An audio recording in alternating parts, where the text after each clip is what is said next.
So today I am sharing a sew-along video for the Alexandra pant pattern from fabricstore.com. I will leave links to the pattern and the tutorial on their blog. So this video isn't to show you exactly how to make the pants, but it's more to show you my general process in using a pant pattern. And at the end of the video, I'll be sharing my thoughts on the pattern and pants, so keep watching for that. The first step is to print the pattern, which I print on normal sized printer paper, and I did have some help from my sister on the first few steps, but you can totally do this by yourself. We taped all the pieces together and then cut out the pattern.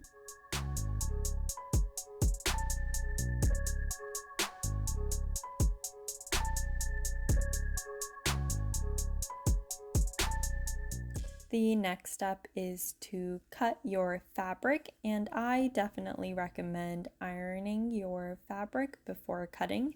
It's an extra step, but it makes things easier. And then once it's ironed, you can just place your paper pattern on the fabric pattern and cut along the edge. When cutting the pieces, make sure to make notches where the pattern denotes, and I also marked where the elastic ends with a chalk.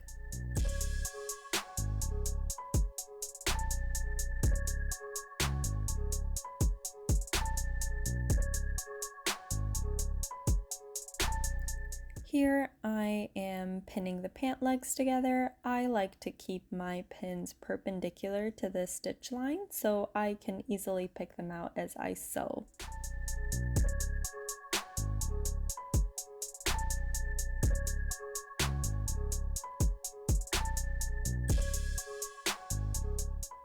I currently keep my sewing machine and notions in a cabinet in my living area, so I'm setting everything up.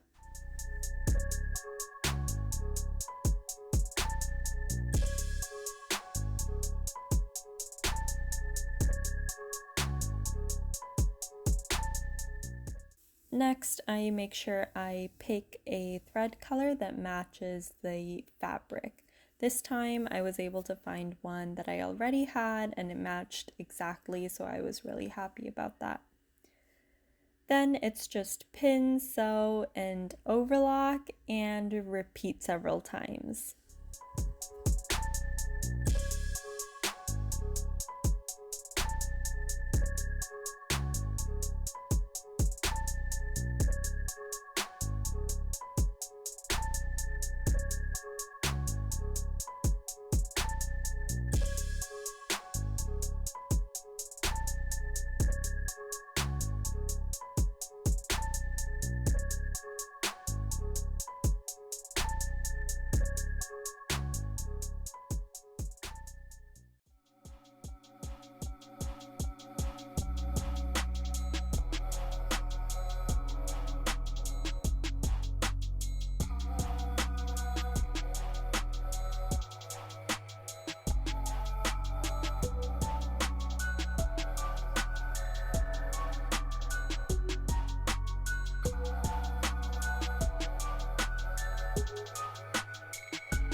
If you don't have a serger to overlock the raw edges, you can just use the zigzag stitch on your machine and adjust the numbers on the screen so the stitch is wider and longer, and that will do the trick. Just make sure the needle goes through the fabric on the left side and does not go through the fabric on the right side.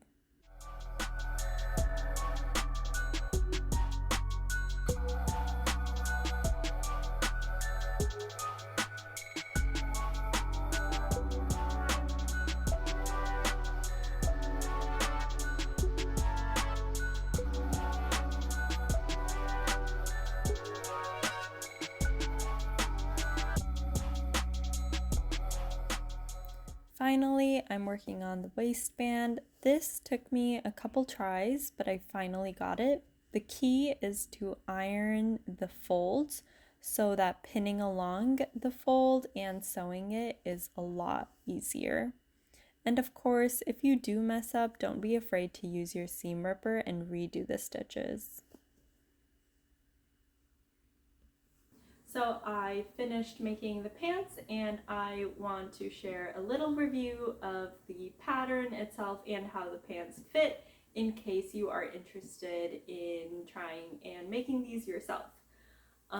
I love this pattern. It was so simple, easy to follow, relatively fast, and I still feel like I learned a lot of things, especially as a new sewer. I learned how to insert an elastic waistband, the importance of overlocking your raw edges, just how to hem pant legs, and lots of other things.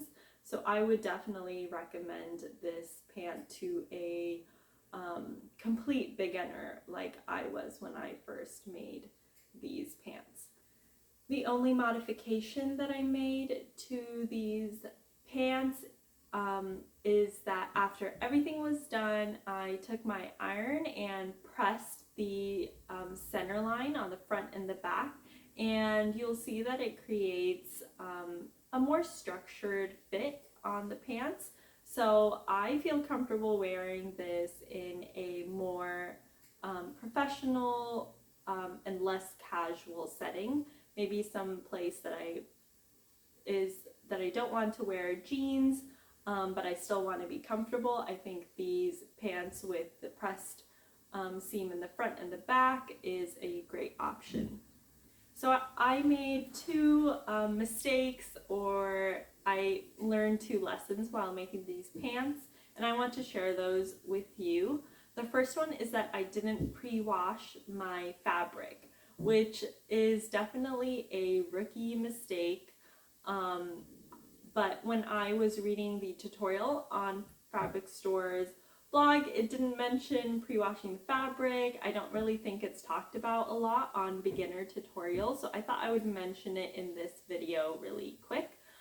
So basically, when you get your fabric from whatever website or store you're purchasing from, overlock or zigzag stitch, which is what I did, the raw edges.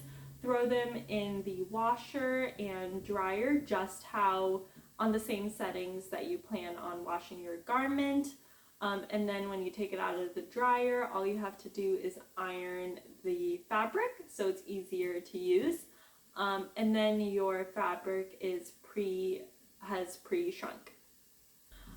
The second mistake that I made is I made these in a size 4/6, which is a size small, and the reason I picked that size is because I'm usually a size 6 when I buy pants from say Target or H&M or a store like that. And these pants, you'll see they fit me really well right now, but I was hoping for a looser fit, and especially if I were to wash these, they would definitely shrink a little since I didn't pre-wash my fabric. So I would recommend, if you're in between sizes, go up to the next larger size, or if you like your trousers to be a bit looser, then go up to the next size as well. I'm definitely not upset that I made these though. I do plan on finding a friend, or maybe my sister or my mom can wear these, so they will find a new home.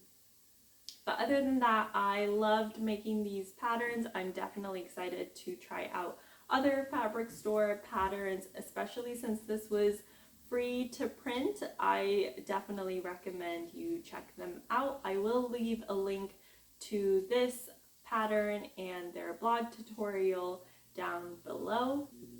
Let me know what patterns you have tried and are loving, which ones I should try next, and I will see you in my next video. Thanks for watching.